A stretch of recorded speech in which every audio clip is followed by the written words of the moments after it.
Yo, what's up, y'all? It's your boy Special Ed. Shout outs to all hip hop.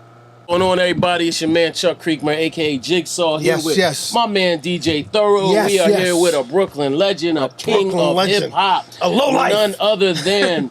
Oh, see, there you go. Already.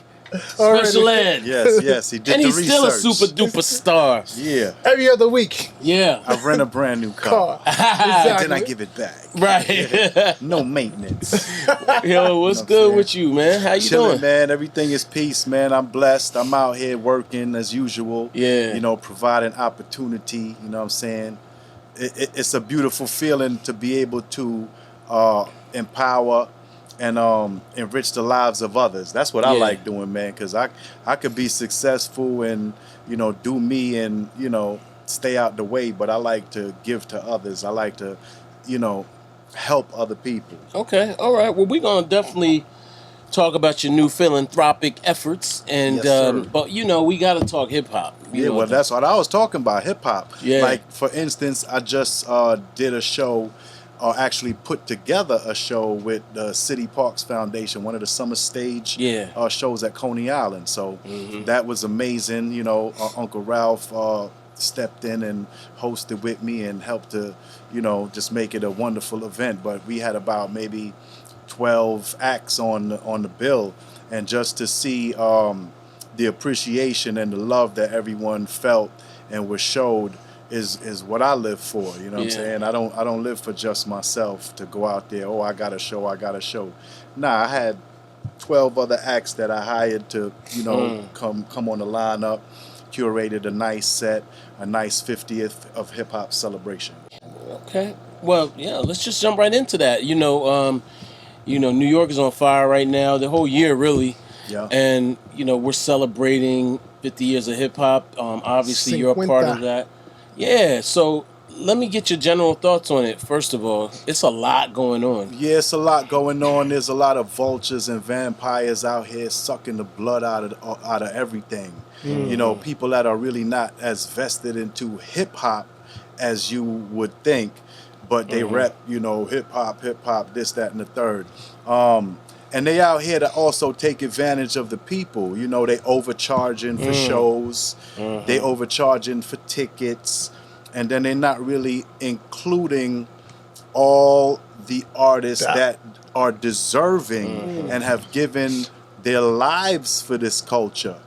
They have showed no respect to the dead that have literally given their lives for this culture. You know, all the way dating back from the beginning of hip hop till now, we have a lot of artists that need to be recognized and need to be appreciated in this 50th celebration. And with that being said, man, I understand it's a celebration, but it's not a celebration for all. Like, even for me, I feel like, yo, this is 50 years of abuse, 50 years of financial and economic abuse, 50 years of manipulation, and 50 years of fabrication, man. Just a lot of falsifying going on, a lot of claims, a lot of people claim to have, you know, started this, invented that, did that, and they ain't did shit. But, you know, suck the blood out of, you know, a stone. You feel me? Yeah. Right. Yeah. Interesting point you just made about inclusion. I personally feel, I'm going to speak for myself, and if you agree, you do. If you don't, you don't. I feel that the other elements of hip-hop aren't being represented or pushed to the forefront. It's only rap. You don't see where the graffiti artists, where the b-boys, right? Where the DJs, why are they not included in these 50th anniversary celebrations? And that's a part of what I'm saying. Right. So I do know that they have had some events that pay tribute to the break dancers, the b-boys. I have not seen too much on the graffiti side. Right. Yeah. Right. I have not seen. They have had some on the fashion side. Yeah, I've seen I that. participated in some of the fashion events. So, you know, I think they're doing it sparingly, or where they can, or where they can bring together, because there wasn't many people that were afforded the opportunity in the fashion era. You know what I'm saying? You had, you know, Walker Ware, FUBU, and certain people, Dapper Dan, Shirt Kings, Carl Kanai. So, but this is still a handful. You know what I'm saying? It's not even two hands full. Yeah. So they need to be celebrated, but at the same time, we need to understand and recognize the place that we had in that industry, which was minimal. You know what I'm saying? And controlled, you know what I'm saying, by the hierarchy and the brands that, controlled the smaller brands. That's because even though they gave them quote unquote brands, they were still owned and controlled by, the people that control the fashion industry. Yeah, that's true. So we had some breakthroughs, but it hasn't been to the extent that it should have. Yeah. Especially being that we command such a great culture and such a economic industry. I mean, we multi-billions of dollars in. We the largest export this country has, period. This country don't make nothing but hip hop. You know what I'm saying? At the end of the day. Right. And they selling us as a people and as a culture. So yeah. And as far as, the other elements, I feel like it's just up to the curators of these events. I think a lot of people feel like they can make more money if they have artists on the bill. If you have headlining artists, you can draw more people. But this is if it's going to be about a culture, you have to kind of bring more attention to the actual culture and not just, I got a great lineup, I got a great this, I got a great that. You know what I'm saying? Yeah. It has to include everything that hip hop encompasses. Yeah.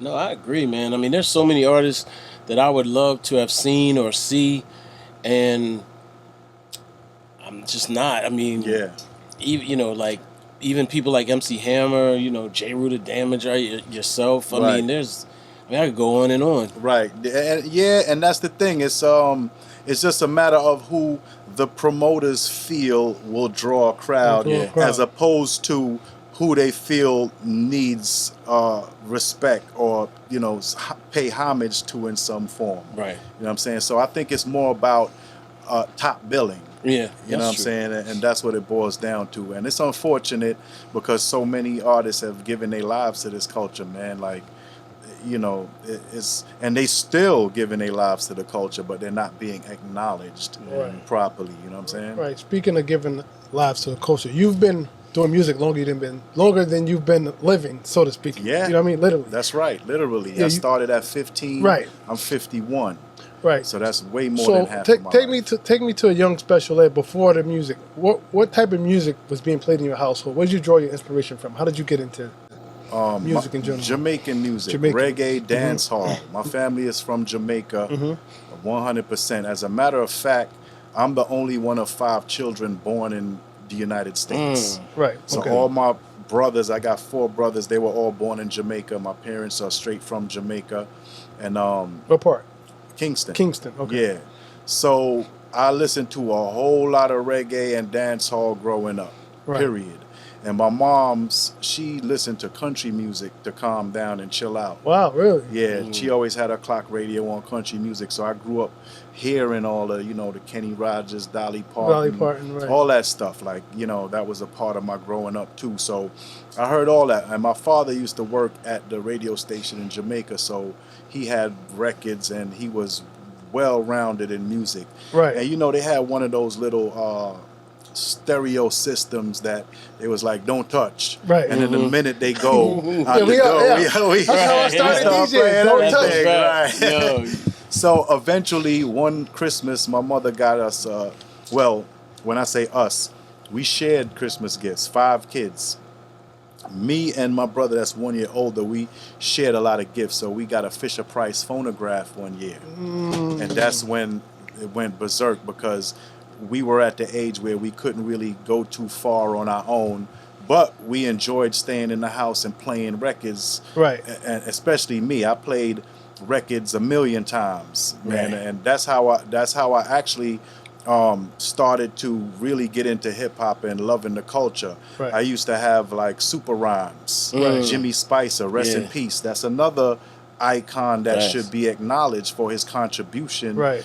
Because that was one of my biggest influences. Yeah.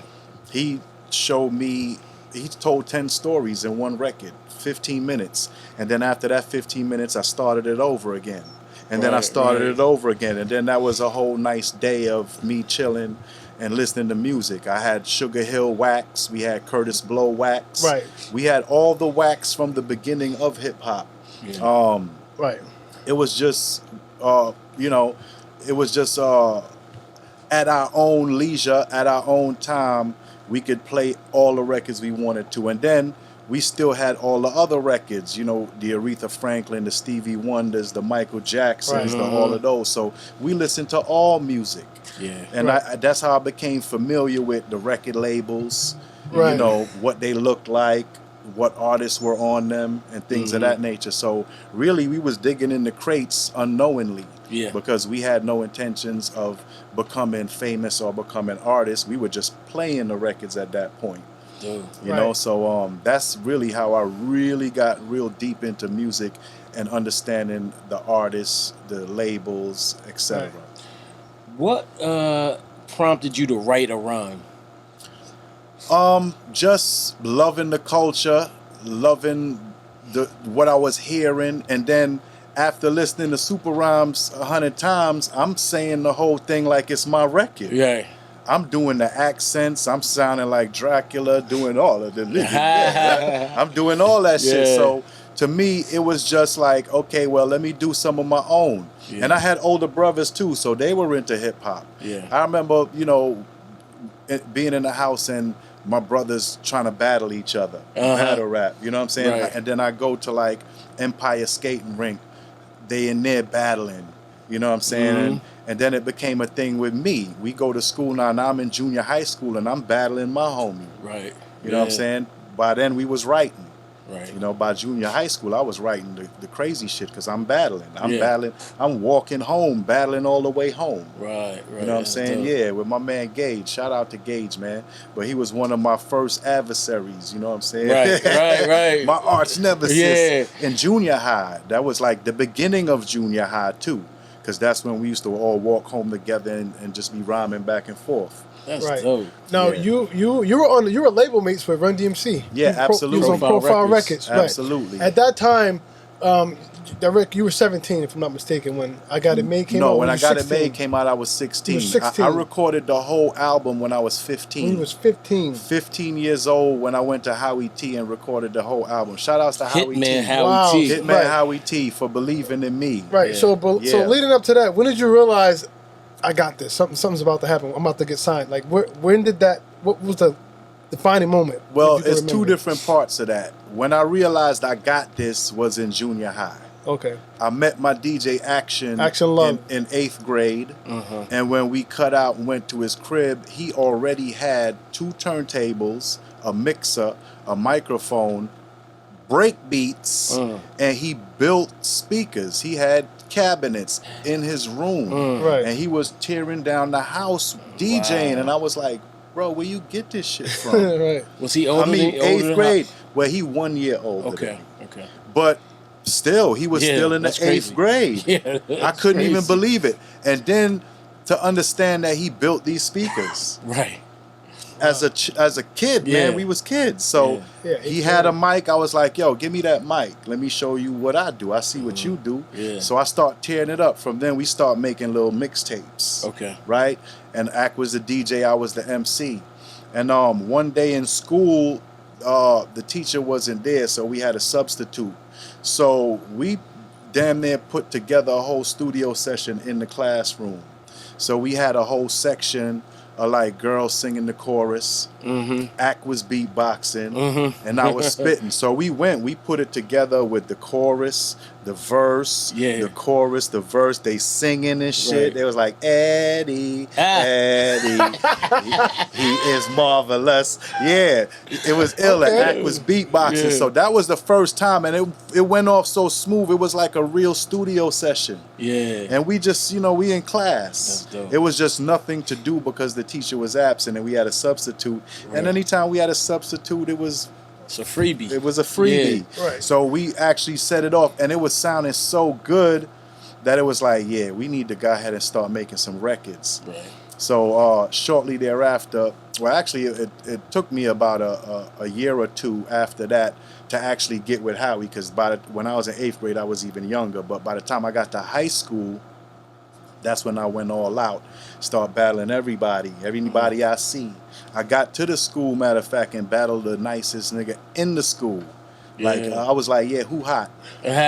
he hot. Yo, what's up? Right. And battle him, tore him down. We battled for names. What you mean?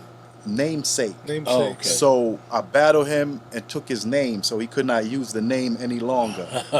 And I ain't gonna disrespect my man. That's Who my is this? Man. That's my guy. Who is this? Yeah, but then they all had to call him by his regular name What after that. Busta Rhymes. I got your name. You gotta change it. Nah, let me stop. But basically, that's what it was. Yeah. It was battling for namesake, and I was willing to risk it all. I was like, fuck that. I know I'm nice. So I battled him. I took the name, and since that moment, that's when I became like the mayor of the school. Like everybody knew who I was. They knew I was the nicest rapper in the school. And they used to ask me to rap every damn day, like under the arch. We'd be out there and they'd be like, yo, bust a rhyme, son, bust a rhyme. And then the local gangs and thugs and be around and we'd be having ciphers and shit like that because they love to hear me rhyme. So yeah, shout outs to the MOB gang. MOB. Yeah, Brooklyn. So, that's how that part came. And then I started just battling anybody on the street that I seen rapping or in a cipher. Yeah. I used to walk down Church Ave, especially when I would walk to the studio, to Howie's crib. I used to pass by whatever blocks and see brothers out there, step into the cipher. Yeah. And I tear them up and then keep walking. Right. You know what I'm saying? Yeah. And to the point where they would see me coming and go call they mans and shit. Hey, you know who used to do that too? Rampage, man. Shout out to Rampage. That's my little bro, Rampage, man. His birthday just passed. Yeah, he lived across from the schoolyard that I used to hang out at on New York Avenue. And his partner, rest in peace to Chris, his partner, both of them used to run up on me. Right. They used to run up on me almost every day. Yo, Ed, we got some new rhymes. What's up? I used to be like, yeah, go ahead, man. And then my homie used to wear a lot of jewelry and shit. And I used to always do the beat myself and rap to it. Okay. On anything, a car, a door, a table, at school. So my boy used to just take off his ring and give it to me. I start making the beat and start tearing them up. Right. So that's how I used to do Rampage. So you battle Rampage and beat him? All the time. So that's my little bro. His name, or was that, nah, we ain't do for names. I let you my let him little have bro, his name. my little bro keep it. He let you have his. He let you have him and rest in peace. Rest in peace, Chris, man. That was his partner, man. And I love their energy. Those was like my little homies. They kept me on my toes, too. Yeah, you know what I'm saying? Because it's like, I knew I had to tear them up. I couldn't come out whack. Right. I had to tear them up. I couldn't be saying no dumb shit. You feel me? Right. So, because they was really going hard to come get me. I can imagine. Yeah, I can tell. They was coming for me. Based on Rampage's style. Yeah, sounds like dope. Right. Yeah. Now, you're sitting here, man. It's an honor to have you here. I just want to let you know that. Appreciate that. I'm a big fan, avid listener. You have to please bless us with the story of how I Got It Made came about. Man. How did that come about? That came about, I'm a keep it real. I had certain types of rhymes. Okay. Certain types of rhymes. Some was braggadocious. Some was battle rhymes. Some was story rhymes. Right. And some rhymes was just to make you laugh, like amusing. Right. So I Got It Made was a culmination of a few braggadocious rhymes that I had that I put together. Okay. So when I went to Howie, he played beats and basically also dug in the crates, and I would pick samples. Right. Like even the Bush, like I knew I wanted to rap on Al Green. Yeah, that's Al Green. Because that was the hardest break. Right. When the drums hard. broke down. So we came to the I Got It Made beat, and that was just flowing. That sample is crazy. Yeah. And see, the way Howie did it, we used he used the S950 and then transposed the sound to how it sounds. So anybody else that sampled it would never get it like he did it. Because they had to use the methodology. Right. So when we did I Got It Made and I started putting the raps together and putting them together, I really did not have the proper song structure at that time. Right. I was just spitting. Right. However, he would tell me when to come in. Okay. Or else I'd just be spitting. Like when I first went to audition, so to speak, to see if he would put me on, I just kept spitting. I was spitting for like probably 10 minutes, like right. no break at all. Right. And that was how that's when he was like, I got you. And then how he showed me not just how to produce, how to sample and loop and make beats and production, but he taught me how to sequence my lyrics in song format.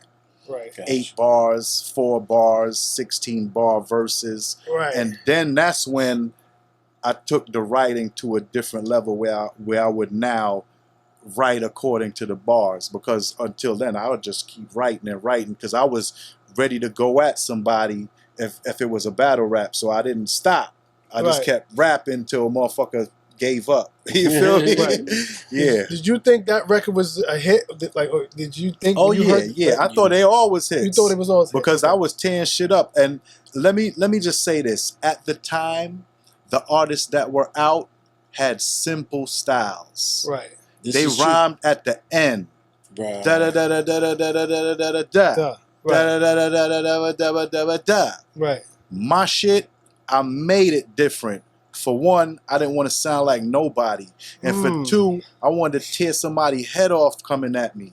So my shit had rhymes within rhymes within rhymes. Right. Before I got to the rhyme at the end, I done rhymed 4 times in this line. Right. So that's how I did my thing. And nobody else was doing that at the time. Did you pattern your rap style behind any...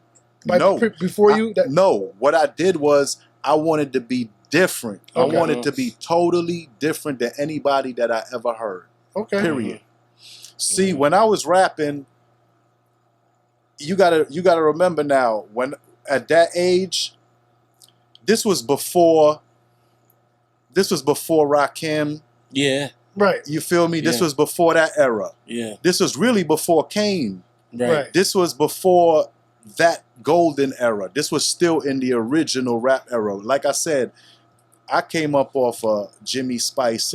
Right. Off even the Fat Boys was just bussing. Right. But we was still writing. We was rapping too. Right. Okay. You know what I'm saying? But the Fat Boys was bussing. From Brooklyn too. Yes. Yeah. From Brooklyn too. Right. Houdini. Yeah. Houdini. Right. Yeah. Shout out to Houdini. Yeah. So it was right before, I wanted to be on the Fresh Fest. I was rapping then. UTFO? They was from BKT. UTFO. This is before UTFO. Okay. I started rapping when there was very few artists on wax. Curtis Blow was on wax. Okay. But Howie T, CD3. Right, CD3. Get from Tough. Brooklyn. Get that Tough. was 1983. What about? That's what really sparked me too, because they was touchable. They lived across the street from my cousin. Right. Howie T lived literally across the street from my cousin on Schenectady. I'm going to throw a name at you. Only somebody from Brooklyn would or might notice if they know it. Freddie B and the Mighty Mike Masters. You know about them? Mighty Mike Masters Mighty Mike Masters from the Heart of Best Die. Yeah. Word. Yeah. That shit was crazy, yo. Yes, indeed. That was dope. Yeah. Did you draw any inspiration from them, or did you know them? Did you hang out with them? I didn't know anybody. I was a child at that time. Okay. I was an adolescent. When I started rapping and writing raps, I was literally in junior high school. Right. When I started openly spitting. Okay. I was writing poetry in elementary. Okay. But I wouldn't come out and say I rap until junior high because I didn't have the confidence. Right. Okay. And I didn't have enough material. Right. But I already was writing poetry and gearing up towards rap. Right. You know what I'm saying? So, I mean, I have poetry that was like rap from the 3rd grade. Right. That I actually put in school, like wrote my little shit for school and they published it in the little school shit. So, I was writing ever since elementary, but when I had the self-confidence to be like, I rap, junior high school. The other thing I want to note is your voice is very unique. You have a unique voice, which made me think you were born, like in Jamaica or something. I guess, is that the family? Well, I grew up in a Jamaican household. Yeah. Right. I mean, it's like if your family from China, all of them, and they come here and you born here, you still eating fried rice, homeboy. Right. You eat noodles every day. Yeah. So that's the thing. I grew up in a Jamaican household. It wasn't like, I was automatically Americanized. Yeah. I'm glad you brought that up. We spoke Jamaican in my household. Right. I just spoke American outside of my household. Right. You understand? So, and then at that time, there was still this West Indian culture thing where Americans, now, trust me now, they ain't really fuck with the Jamaicans, but they did have the whole banana boat shit going on with like the Haitians and the Panamanians, Caribbean, Guyanese and all that. But Jamaicans to tear some shit up. Right. So, we had that advantage that it wasn't that hectic for us. But there was still that thing between the American culture and the Caribbean culture during the 70s. Gotcha. Yeah. Okay. And being that your parents were from Jamaica, did they support your music? Well, they had no idea what was going on. Right. So really, when I had a whole album recorded and I actually got a record deal and I got a contract, they had no idea what I was doing. Yeah. Right. I was in high school. So I managed from high school to recording an album. And then True Blue was some of Howie's homeboys. They played football together. So they had this management company and they managed Chub Rock. So they came to me after my project was recorded and said, look, we want to get you a deal. Yeah. We want to manage you. I said, well, if y'all get me a deal, I'll let you manage me. They came back in no time with a deal from Profile Records. Gotcha. Yeah. So now that's you're how a teen. happened. You're a teen. You're a minor. Yeah. So what happened was they had to come to my house and I told my mother and father, look, I've been doing some recording and these guys want to talk to you. Yeah. So they came to my house and, my pops was like, he wasn't even in, he was like, what's this? Yeah. And I was like, well, I've been recording. And they said, well, he's very good. We got him a record deal with Profile Records. And my pops was really like, he thought it was a joke, because they know working. Yeah. They know going out there making money. They know going to school. That's what, So, and hip hop was new then. Yeah. So, this was just like a surprise to them. They was like, okay, well, if it work out, it work out, that's good. And then when it blew up, they finally got to see that this was all a real thing. The industry was real, hip hop was real, and it was lucrative. Yeah. But yeah, they didn't believe, they ain't know nothing about hip hop. Yeah, that's what I was gonna say. But they supported me 100%. See, that's rare. Yes, that's very and rare. then they even came out. I had a birthday party at one of these clubs with Video Music Box. They came out. They support. I was their son. They supported me. Wow. And then actually during my whole entire career, they supported me. My pops and moms was basically looking out for my best interest. And actually, I had to go through a court procedure where I was appointed a guardian ad litem, which was appointed by the courts to protect my interests as a minor. Right. And then my parents also had to sign off to allow me to enter into this legally binding agreement. And that paired with the court proceedings made it binding because I couldn't sign a contract at 15. Of course. I'm 15 years old. They couldn't even sign me. Yeah. And they wanted to make sure that it was binding. So that's why we went through that. And that process took a year. Now, you got to imagine if you got an open case, how long it take for you to go back and forth to court. They put off a hearing 90 days. Right. 90 days. Forever. That's 3 months. Yeah. 3 more months. Couple more months. A year passed. I got this hot-ass album.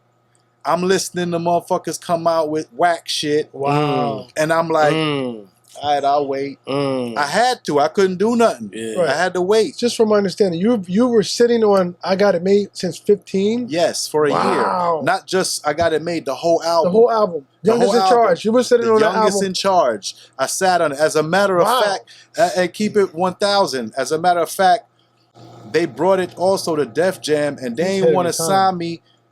They didn't want to sign me because of the difficulty involved in signing me, but they wanted to buy some of my records for their artists. Oh, this is something I realized based on that time when it should have came out. He was way ahead of his time. Facts, absolutely. Super. They wanted to buy my songs for artists on Def Jam. What artists? What artists? Come on, what artists? We need to know. So boom, yeah, it was that type of party, and in addition.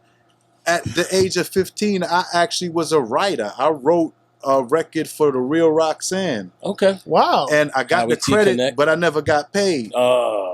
You understand? What record was that? Select Records. It was called Don't Even Feel It. Don't Even Feel It? Wow. Yeah. And I never got a dime.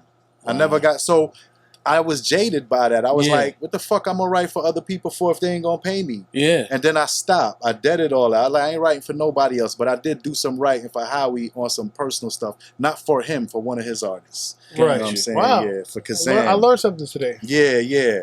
So I was writing back when I was 15. I was writing for artists with records. Right. You know what I'm saying? But so you was special ed ghostwriter. After the note, right. Yeah. Well, and then I learned my lesson with that. They ain't paying. The Yeah. fuck out of here. I can't do it. You know what I'm saying? You got to put that in perspective. A 15-year-old with the record, the concept of I got it made. You just take a 15-year-old today. Their mindset is not. And that was such an aspirational record. Well, I was manifesting wealth with that, Right. and I was also manifesting empowerment with that. Yeah. Right. That's what I did. I wanted for people to program that in their heads. Yeah. Right. You know what I'm saying? On a positive note, accelerate their success level. You feel me?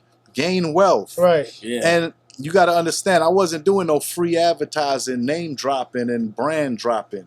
Yeah. I was talking about aspirations, but I didn't name any brands. That's true. Because I wasn't on no free advertising. Right. And that was a part of my thought process as well, because they wasn't paying me. Okay, let's stop there. Yeah. Speaking of branding, you're from Brooklyn. Everybody knows Polo is synonymous with Brooklyn. Right. But yet you never... That's the only thing that I did say in Hold Down. Right. I felt the hand going down to my sock. It said Polo. She was solo down. I could have swore her knees was on the ground. Right, but you made it your business not to overly promote that, Nah. even though that's what it was. Yeah. You know what I mean? Even though... Well, go ahead. Well, I mean, in 10 records, in 20 records, in 30 records, You said one. you might find one name. One name. Just because it's part of my life. So hold up. You were a low life?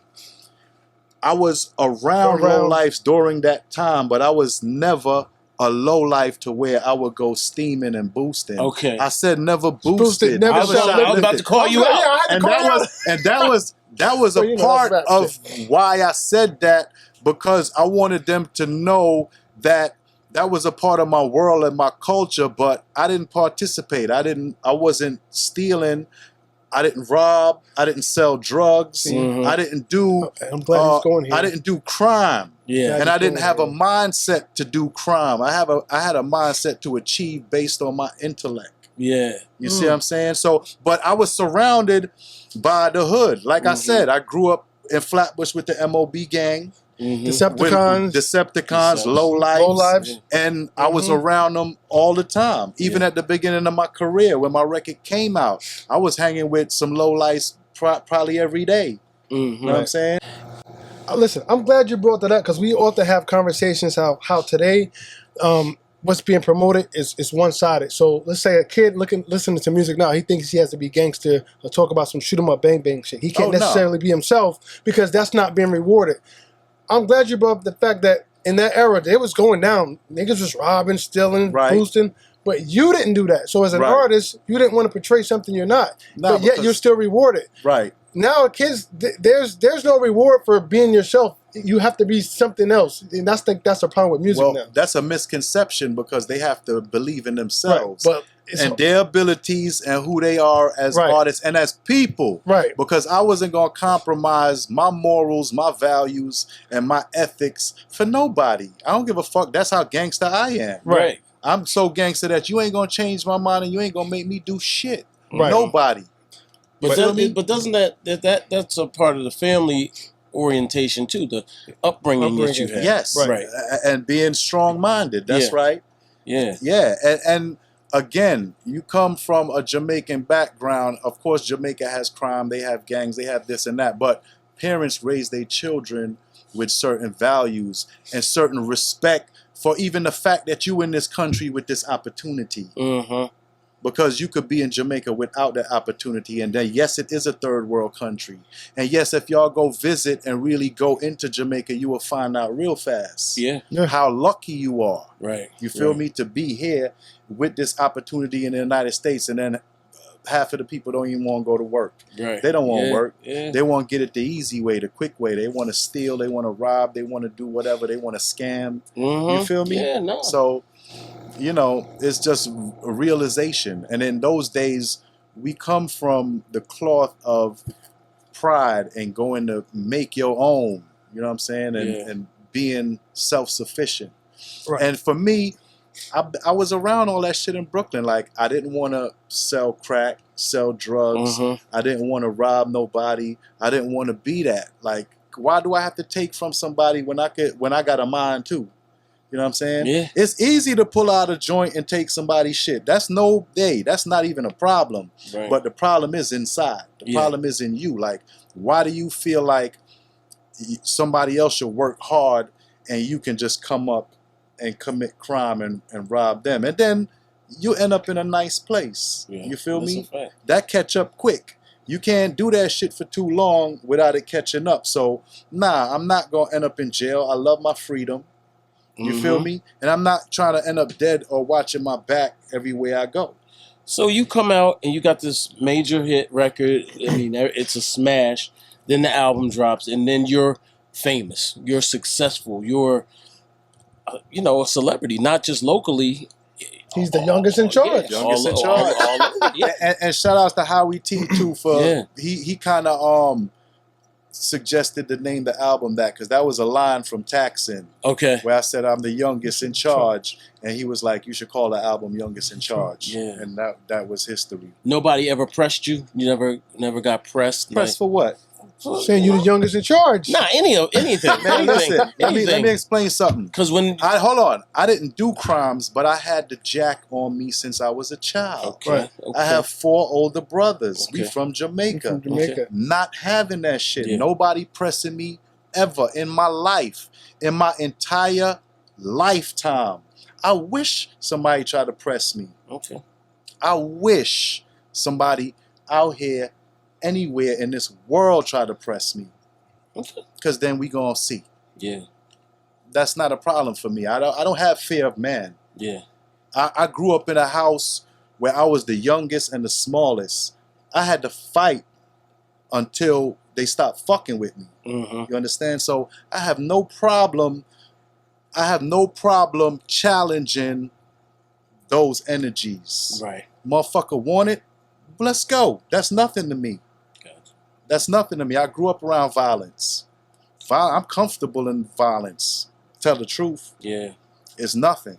So all that, I think you know who to fuck with. Yeah, that's fair. I think real recognize real, and they know who they can victimize. Yeah. Right. You can't victimize me. Now, I'm not the victim. Yeah. Kill that shit. I feel you. Yeah. Yeah. All right. And that was always my position. And yeah, I had the curly hair, this and that and the third, but I wasn't playing with nobody. You know what I'm saying? Yo, you was a smooth brother. I don't play with nobody.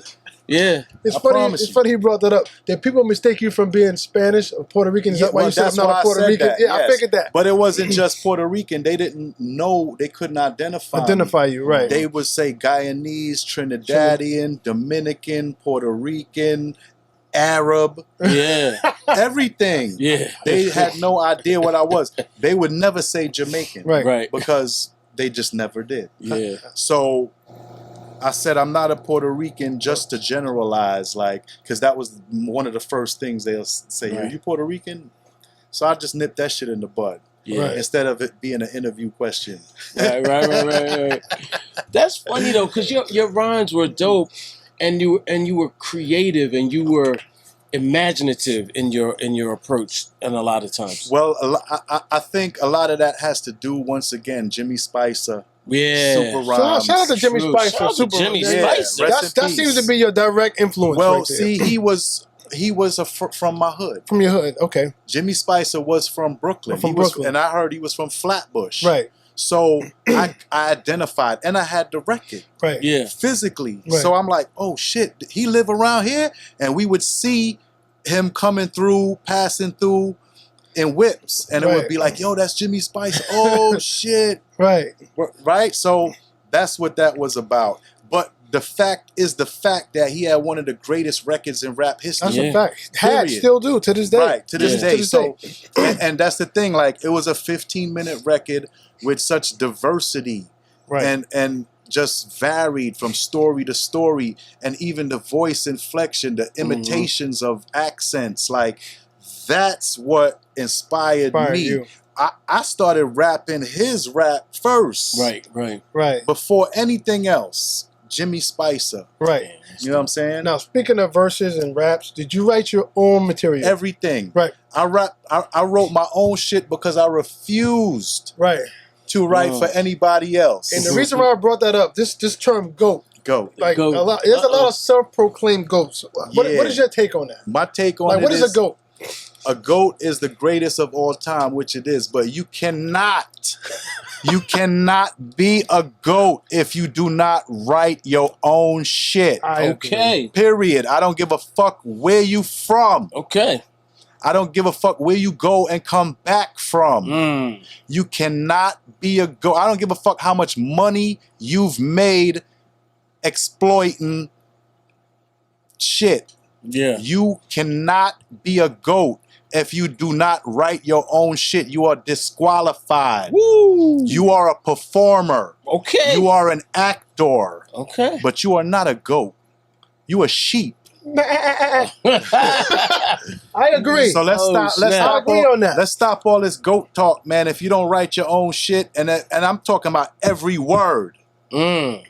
If you don't write all your own raps, well, I could see sometimes your homies or your crew, y'all do hooks or y'all do little hooks or chorus, or they help you out on the. But you gotta write what you saying. You gotta represent your words. Your word is your bond. Word is bond. But you disqualifying a few old school. I don't give a fuck. They're not GOATs. They're not GOATs. They're not GOATs. You disqualifying a lot of. They not GOATs. Like everybody, basically. They not GOATs. Nobody's new as a GOAT as far as I'm concerned. Who's a GOAT that's new right now?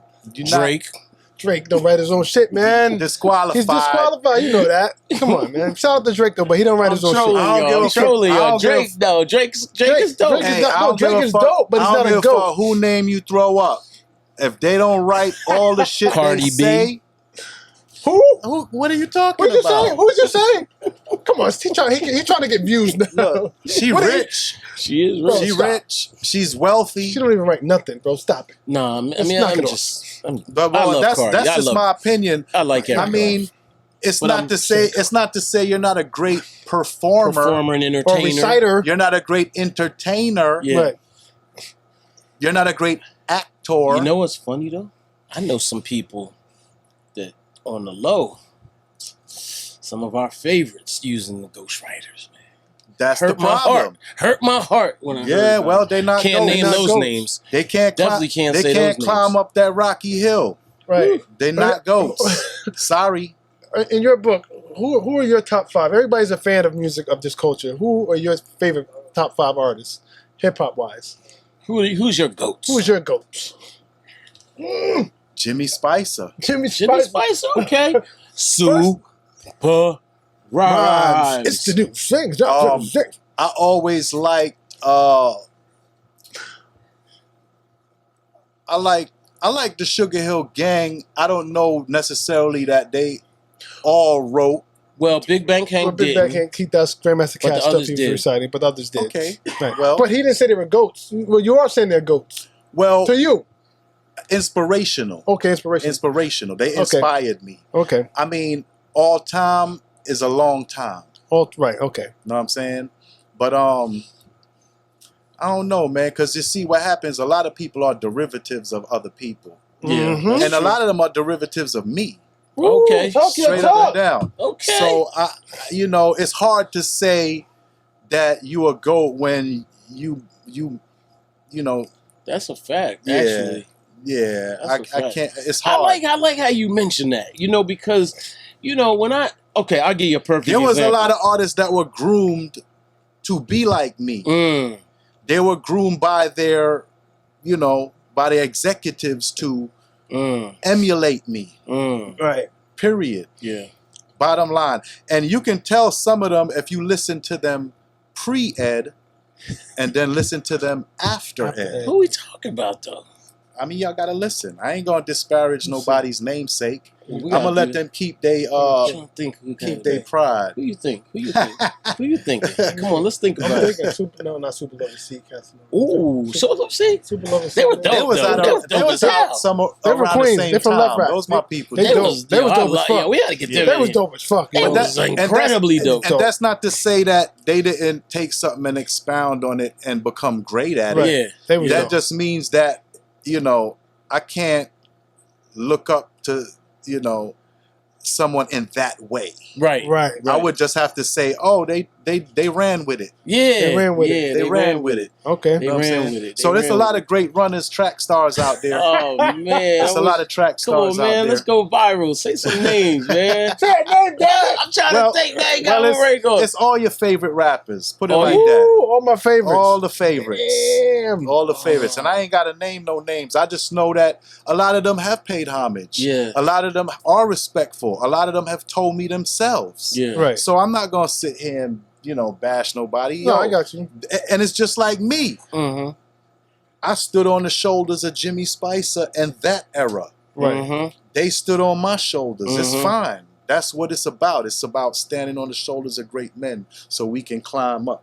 Right. Speaking of men, you eventually got older. Absolutely. He doesn't look it. Right? No, you damn. What are you using, man? If you didn't have that beard, you look damn exactly the same. Exactly the same. No, Yeah, seriously. well, that's the thing, man. I'm walking around, motherfuckers think I'm some young boy. I had to put some hair on my Right. face. Man. Like, yo, stop it. Y'all gotta act right around me, man. Yeah. Like, this shit crazy. So getting older, how did your life start to change? I mean, it's got to change. I mean, 15, 16, 17, those are the most transformative years of a young man. Well, I was always business minded, so I'm always looking into entrepreneurship, business ventures, you know, things such as real estate, just anything that's black and white, that's paper, minus the egos, minus the personalities, minus the bullshit. Like, I deal straight. I'm a businessman. Yeah. Yeah. Did the industry, you said you didn't get paid for... Oh, the industry definitely did a whole lot of burning and jaded and all that shit. Like, from not just from me writing for others and not getting paid, but me for doing my own career and my record label not doing me right. Yeah. Like, I still had to run them down the other day for money. Wow. Right. Still fit all these years later. All these years. Profile. All these years later. Yes, indeedy. Wow. Do you think, obviously, you were super young, so maybe that's one of the reasons why they were able to get over on you? Well, that's what record labels do. They don't sign adults. They sign children. Right.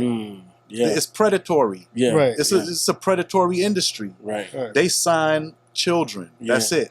Everybody that's being signed is a teenager. Yeah. Right. They signed Run DMC to like a 10 album deal or something. Some bullshit. They kind of ruined Run DMC because they were caught up. Yeah, and that was the whole mentality at that time. There was no independence. As a matter of fact, not just them, but everybody in the industry was kind of predatory in that way.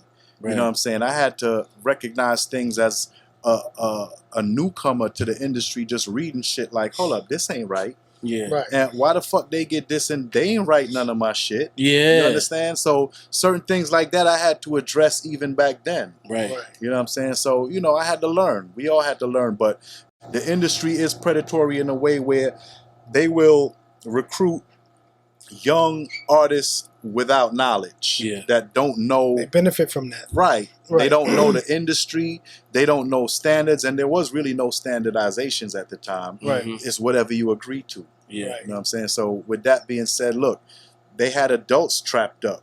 Yeah. So you know they're going to have, you know, teenagers like, they just want to be famous. I just wanted to be as famous as Run DMC. Yeah. Right. You know what I'm saying? So with that being said, do you remember the first time you heard your record on the radio, and who was playing it? Was it Kiss FM, WBLS? Or maybe Stretch Arms could have been. I don't remember. I kind of remember, but I don't really remember. But I know it had to be Mr. Magic or Red Alert. Red Alert. Yep, that's it. Right. It would only be Mr. Magic or Red Alert, and then Chuck Chill Out, obviously. Right. Yeah. The first person I heard play your record was Marley Marl, Mr. Magic, Rap Attack Show. Yeah. And the reason why I asked you about Freddie B and the Mighty Mike Masters, if you listen to the beat, it's the same beat, it's the same BPM, and he was blending it. I got it made Blending it in. Yeah. And And then I remember one time they was playing the Think About It instrumental while they was talking, and they was talking about it like, yo, this shit is hard, this, that, and the third. And I was like, yeah, that's my beat. yeah. I remember that. Right. Yeah. That's crazy. Now I got this one question for you. You probably never got this question, right? And I want to ask you this question. In the movie Juice, why did you take Raheem's girlfriend? Well, it was scripted. I didn't write the shit. I'm gonna tell you pulled up in a Jetta. That was the Passat. That was my Passat car. Or Jetta? That was my car. A red Passat, right? Yeah. That was actually my car. What happened was, I read for a different part. Okay. And then when I didn't get it. Okay. I didn't get no part in the movie. None. So I happened to be going to go fuck with Pac. Just that Pac was my homie. Right. Period. And I went to the set. He said he was shooting Juice. So I was like, all right, I'm going to come up there and fuck with you. Right. So we come up there to blaze up, chill out, whatever. And then I saw the curly head kid. Raheem. Yes, that's the part I read that's for. The part you read for. So I was like, in my mind, I'm like, oh shit, y'all gave my shit to another curly headed nigga. Right. That was my whole shit. Right. So I'm like, yo, that's disrespectful. As a matter of fact, y'all would have been better off fucking with me. People know who I am and would have added to your film. Right. Yeah. So I told Pac. Pac was like, oh shit, word. So Pac was like, I'll be right back. Oh shit. So I ain't know what was going on. I was just like, all right, he going to do whatever. Pac came back and was like, yo, Ed, I couldn't get you a big role, but I got you a little part. I was like, son, you ain't had to do that. Right. I'm just here fucking with you, bro. I don't even care about that shit. He was like, nah, man, fuck that. I got you a little part, man. I like, fuck it, I do it. Right. That's dope. So I went out there to do the part, and they had some motherfucking Jeep Wrangler with the top off, with the furry dice in the mirror, and the steering wheel had fur and shit. And I was like, I ain't getting that shit. I was like, yo, why don't y'all use my car? Never heard this story. This is dope. Yeah, I was like, yo, why don't y'all use my car? Look, it's right there. They saw my car and was like, oh, shit, yeah, let's use his car. Right. So I was like, all right, cool. You know how they had the crackheads washing cars and shit. I was like, well, let my man clean my shit up, get my rims right. He did it real. Yo, yeah, that's how they did it. It was just real. That's how we did it. That's how he did it. And son washed up my car, and we did the scene, and it was cool. Wow. You know, it was dope. How was Pac? You know, your relationship with him? That was my homie, man. We was introduced at the time. I was dating one of Latifah dancers. You know what I'm saying? Mm-hmm. Shout outs to Kika, man, and that's my friend. You know. Okay. And they was on tour. Yeah. And they was all friends. And she was like, yeah, I want you to meet my homie Pac. You know, we were digital, and I did some shows with them before, but she kind of introduced us. Yeah. And when she introduced us, he was just a real genuine dude. Mm. And when I ended up going to do my own shows and I went to LA on my own, he came out to see me from the Bay. He done drove hours That's to 4 or LA. 5 hours. Yes. That's 6 hours. So he came to fuck with me and stay chill with me. Yeah. Like we hung out. And as a matter of fact, keep it 2000. I know what I'm about to ask you, but I hope you say it. We went together to this album. I think it was an album release party, but that was the party where there was an altercation with D Barnes and Dr. Dre from Pump It Up. I was there with Tupac. And as a matter of fact, we was outside smoking Newport. That's when I used to smoke cigarettes. We was outside smoking and seen Dre pull up.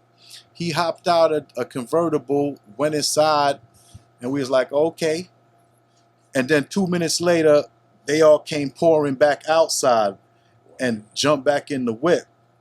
And we was looking at each other like, all right, fuck it. Party was kind of halfway anyway, so we wasn't thinking about it. And then come to find out, there was an altercation. But yeah, I went to he beat her up. Well, you know. Allegedly. Allegedly. It's not allegedly. Well, let me tell you, man, like, we was all young and ignorant, and we all went through our emotions, our mistakes, our fucking up, and our paying for it.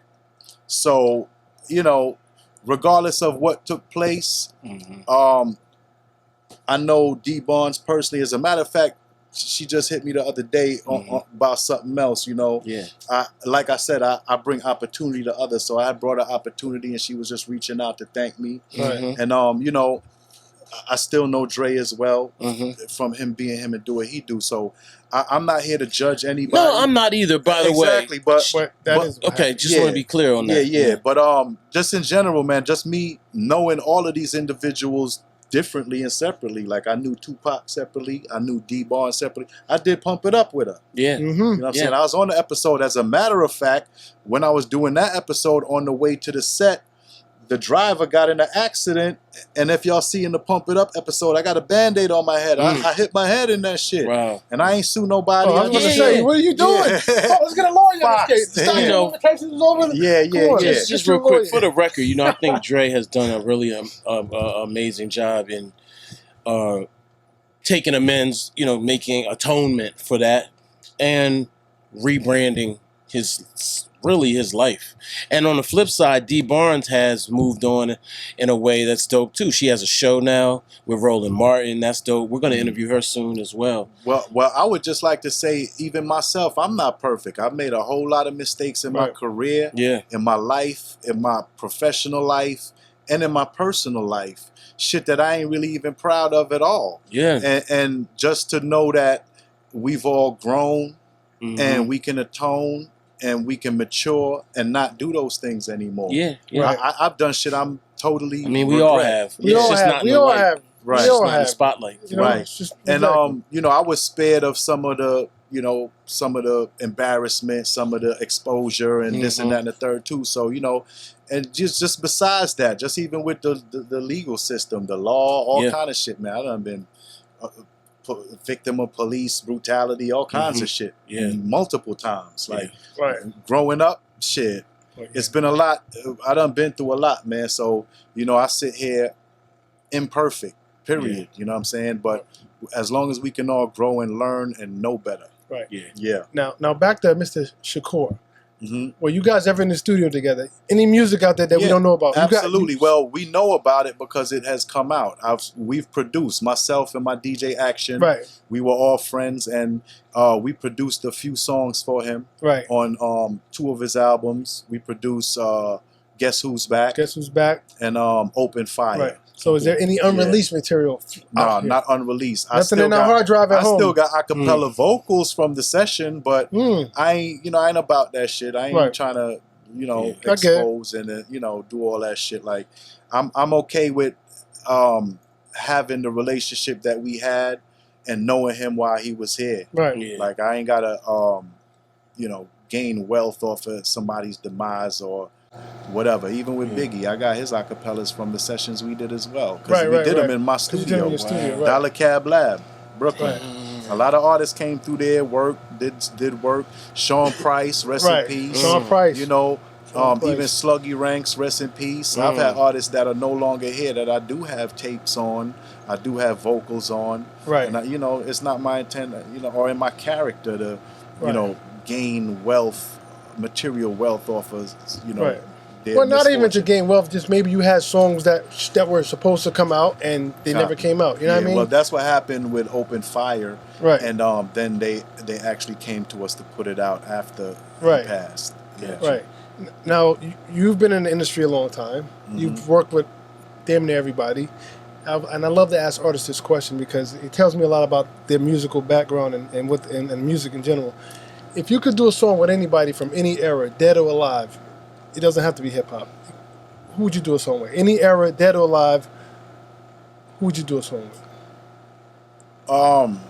Probably 3 people that I know as cultural icons I would have loved to work with. One is Bob Marley. That makes perfect sense. Right. Yeah. One is Prince and MJ. Michael Jackson. All those make sense. I get it. Yeah. Okay. Because those are my cultural icons that I looked up to from a child to an adult. Did you ever get a chance to meet them while they were here on the earth? Yes, I met Prince. I didn't meet Bob Marley. Okay. I didn't meet MJ. I did meet Prince because he had a club in L.A. and he hired me to perform there. Wow. Prince. He hired Prince liked hip hop a lot. Yeah, Prince was real deal. He's a real dude. Like, right. He hired me. Damn, I forgot the name of his club. But yes, I did perform at his club. Right. Yeah. That's crazy. I met Prince once. It was a spot called Joe's Pub. You remember that? It was on Yeah, I remember Joe's Pub. And he was in there with some nice looking lady. I didn't know he was that short. He was like mad little. That's why I always wore heels. Yeah, he was mad short. And I met him in there. It was cool. But that was my only interaction with him. But he was pretty I met him too. And I was scared to look him directly in the eyes. It said, don't look him in the eyes. I was like, oh. So in my time, I think Prince was one artist that hired and gave other artists opportunities. And also Luke. Uncle Luke. Yeah, we were just talking about Luke. He hired me. Come on, man. He also hired me to do the Goomba Festival one year. Man. He brought me down to Miami to do the Goomba Festival. And it was, for me, I pay attention to shit like that because these are artists that I like and I look up to. Right. And to know that they are providing opportunity and a pay check, you know, they actually put money in our pockets. That's the kind of thing that led me to do what I do. Right. You know what I'm saying? It was like, damn, I respect that because they could be out here, you know, like everybody else in the barrel, you know what I'm saying, grabbing and, you know, grabbing and whatever. But they reached out. They hired other artists. They provided opportunity for other artists. And I respect that. Right. So that's kind of how I got into doing what I do. Right. So you recently striked with the actors, the SAG card. Is that through Juice? Is that where that all started? Do you have your SAG card? Yeah, well, I don't carry the card around, but I've been a SAG-AFTRA member since then. Yeah. I've been a SAG-AFTRA member for probably almost 30 years. Yeah. I just don't participate actively as an actor because that's not one of my aspirations. I'm gonna just be honest. Yeah, I feel you. I'm a musician and I'm an artist. Like I actually played instruments in junior high school. What did you play? I was the first saxophone, and then I thought I was so nice that I switched to trumpet, and I was the first trumpet. Wow. So I was that nice. Yeah. Right, and I actually made it to the all-borough band. Wow. But then I got kicked out because I was smoking cigarettes and drinking beer in the school. And they caught me. And they was like, don't come back in here again. I was like, fuck that. That was one of my great regrets. My mom wanted me to play instruments. Yeah. We had band. It was either you was going to be in chorus or you was going to be in band or they had some acting or some shit. Took all that out of school. That's not in school. Yeah, but I chose band. And, you know, all my brothers played instruments. So I had a brother play the trombone, one played the trumpet, one played the sax. I kind of wanted to just top everybody. Like, fuck it. I'm going to play everything. So I got to the sax, I got to the trumpet, but then school was over. I want to talk about Crooklyn Dodgers. Yeah. That's an amazing song. Was it a super group? Well, it was a super group for that song. Because that was the only current song of that time on that album, that soundtrack. Yeah. It was a soundtrack for the movie Crooklyn, but that was the only current song. Everything else was a licensed song, like a 70s song. Right. Because it was based in the 70s, but we made the only rap record on there, and then obviously they did part 2, because it came off good, you know, it was a hit. But you know, Spike hired Q-Tip actually to produce the song, and Q-Tip ended up calling me and Ace and Buckshot, and then we all converged at my studio, Dollar Cab Lab, and we started recording, and then we went to the city and finished it up. Man, what is that's I don't know. It's a dope record. That's definitely a dope record. Yeah. Speaking of records, and we wanted to do more. I don't think I don't think MCA ever came up with the budget or the business plan. Right. What's your take on the current state of hip hop? The current state of hip hop how do you feel about what's going on? is instantaneous hip hop. It's just push button hip hop. Right. It's like I can go home right now and put a song out tonight. Yeah. Right. Just pushing buttons. 1, 2, 3, and it's published and I got a song out. Yeah. There's no process at all. There's no regulation at all. There's no anything. So I think it's all really based on shock value. It's all based on how do I push this over the edge and make people pay attention. Right.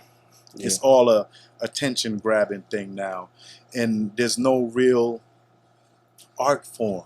Right. You know what I'm saying? It's not really as creative as it used to be because you had to compete. You had to be dope. Now you ain't got to be dope. You just got to be popular. Shock. Yeah, subscribe, push the button, talk some shit, have something really crazy going on, and you pop it. It's about popularity. It's not really talent anymore. Attention. How much attention can you get? If you came out now, let's say you're 15 now, would you be inspired to do music now, you think? Probably because I'm a musician, but I think the music that I would make would be of quality. And I'm going to say that when I was rapping and before my records came out, I had some hard shit. I had shit they wouldn't let me put out. Oh, wow. Okay. Yeah, I recorded like young? Well, because I was young, because of the image that they wanted, and because of the content.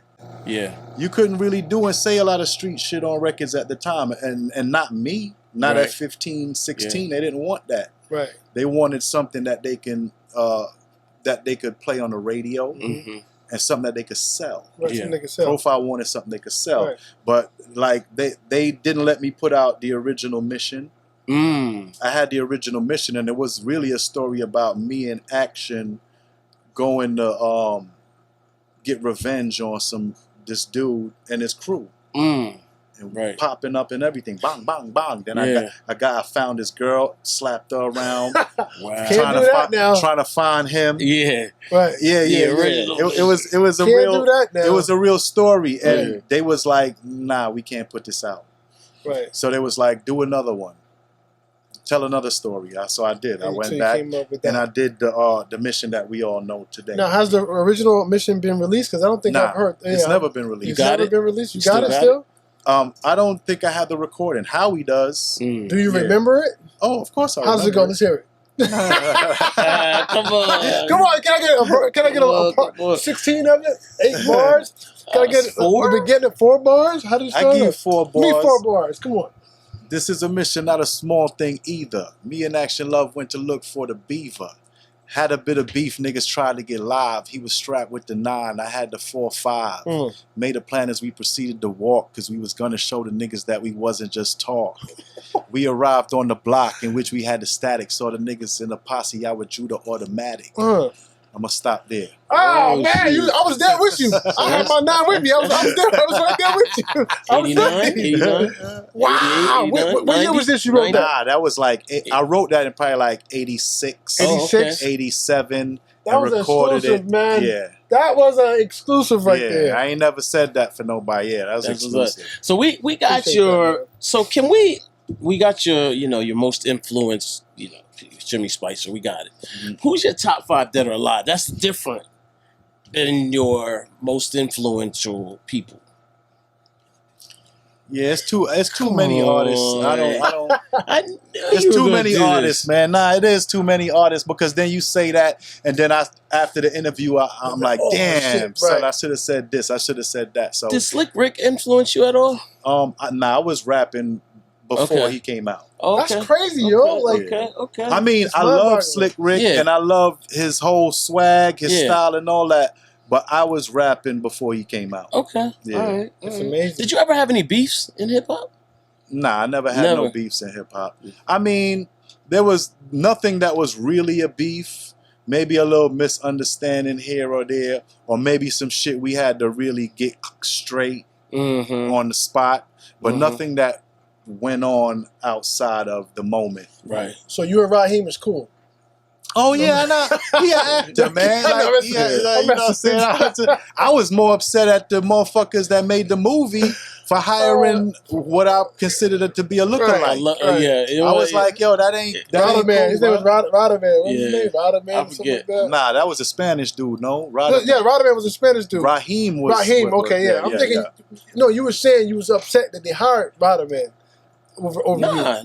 No, the curly head kid was Radaman. No, that was Raheem was the curly head kid. But then Radaman, I thought Radaman was a Spanish guy. I know, but I thought that's who they wanted you to play. Oh, no. Oh, okay. No. Okay. I read for Raheem. Oh, you read for Raheem, yes. not Radaman. Right. Got you. Okay, but in a sense, didn't I take Raheem girl anyway? You took his girl anyway. You won. Fuck it. Yeah.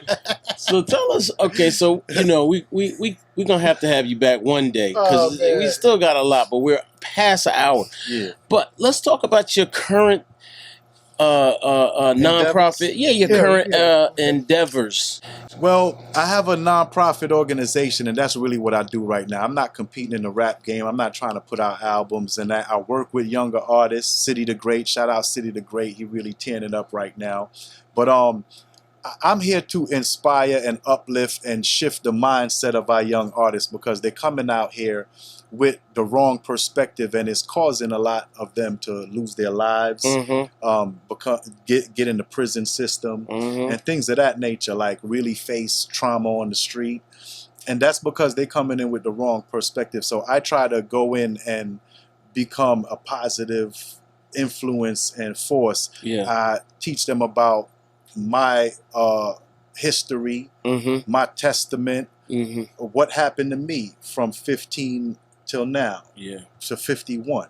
You know what I'm saying? So it's a long history there and things that they can look at and learn from. And if they can learn anything from that, that's what I'm here for. I would rather save lives than be out here talking shit about hip hop. You feel me? Yeah. I would rather change some of their minds so that even if they have the type of content that we consider grimy or hardcore, whatever, give them the perspective that this is only entertainment, and that when you off this mic or when you finish performing, you should speak with intelligence. You should inspire others, and separate reality from the fiction. You understand? So that's my goal. My goal is to retrain the thought process of the young artists coming into the game so that they don't end up in bad situations. You know, because sometimes it just takes somebody to, you know, pull them to the side and be like, yo, this is only entertainment, bro. Slow down. Calm down. Y'all don't want to be in jail. Y'all don't want to get popped up. You don't want to get robbed. You don't want to do, like, you don't want to put yourself in a situation where someone has to test you to see if what you're saying is real or not. Because 90% of the time it's not. It's just lyrics. You know what I'm saying? And they have to distinguish, you know, fiction from nonfiction. Period. And be able to stand on it and speak to it. You know, not just come off stage and be like, yeah, son, this, that, and then somebody smack them the fuck up. You feel me? So I try to, you know, go around and especially for the youth that may be not into the industry yet, but want to or want to be musicians, like you got to kind of teach them early so they don't get the wrong impression and then come out here with their chests out and get broke up. You feel me? That's true. Because that's exactly what's happening. I mean, and that's at any time. You talk that shit, you're going to have to walk it. You know what I'm saying? So I try that, and, you know, just mentorship. I mentor younger artists. I do, you know, keynote speaking, motivational speaking, and just really my life is a story in itself for them. You know, just for them to see something different, you know, see a different outcome than what we see in today. Because all we see in today is this one dead, that one dead, and that's not cool. Not at all. The mortality rate in hip hop is like crazy. One of the highest mortality rates in any occupation. It's crazy. That's crazy. Fortunate. Yeah, so it's SEAL. It's called Special Ed Arts and Literacy. We call it SEAL, and the website is sealartsandliteracy.org. You know what I'm saying? Y'all can go on there. Y'all can actually see what I'm doing in the community. And I also, you know, do events. I do what I saw Prince and Uncle Luke doing. I provide opportunity for other artists. I'm a booking agent as well. I book other artists. I curate. I put shows together. I put concerts together. And we got another one coming up where I paid homage to the native tongues and I did that on the real for Baby Chris and Red Alert. I honor both of them. Lighty. Yes, Chris Lighty and Red Alert. I'm just honoring both of them as a part of Hip Hop 50 because I don't see it happening. And they had a big impact with Violator, with the whole families that came out under the native tongues. They've birthed a lot of great successful artists, and I just wanted to, you know, show them some love. So August the 20th in Marcus Garvey Park in Harlem. I'm doing a Native Tongues tribute with Red Alert, the Jungle Brothers, Moni Love, Nice. Dress from Black Sheep, and Chi Ali. Chi Ali, shout out to Chi Ali, man. And shout outs to the rest of the native tongues, Latifa and Dayla, but the city can't afford it all. Yeah. You feel me? Because everybody getting their numbers, and I respect that too. Right. So we just do what we can, pay homage where we can, and that's what I'm doing. But that's what I do now, man. I've been booking for probably about 20 years now. Okay. I book everybody, man. I book from hip hop to R&B, from Nas to Jagged Edge. I mean, what BBD? You know what I'm saying? Like whoever they can afford within their budget, I go and get them. So that's you what's know what I'm up. saying? Glad to see a hip hop success story. Yeah. Outside of the industry. Yeah. Well, you got to keep it clean. That's it, because you can't bring no dirt with you and expect to be successful and fruitful. You got to stay clean, man, and stay true. I live in my truth. That's it. You know what I'm saying? I can't front for nobody. Yeah. I do. That's one thing I don't do. I don't front. I ain't fronting. Yeah. You know what I'm saying? If I did it, I did it. If I didn't do it, I don't do it. That's what's up, man. There it is. Yeah, there it is. Mic drop. All hip hop. Mic drop. All hip hop. Special ed. Special ed, legend. man. The youngest A in goat. charge. Peace. I He's appreciate still the youngest goat. in charge. The youngest He's the youngest goat in charge now. The youngest goat in charge. Yeah. Youngest goat in The charge. youngest goat. Yeah. Spicer is the top Jimmy one. Spice is the guy, man. Jimmy Spice. You mentioned his name more than anybody I've ever heard. I've never heard. Yeah, that's dope. That's dope. That was my story. That was his story. That's my upbringing. You know what I'm saying? that's a fact. And Howie T. Hitman Howie T and CD3. Yeah, he needs more credit too. Yeah, shout outs to Howie T, man. I love you, bro. Right.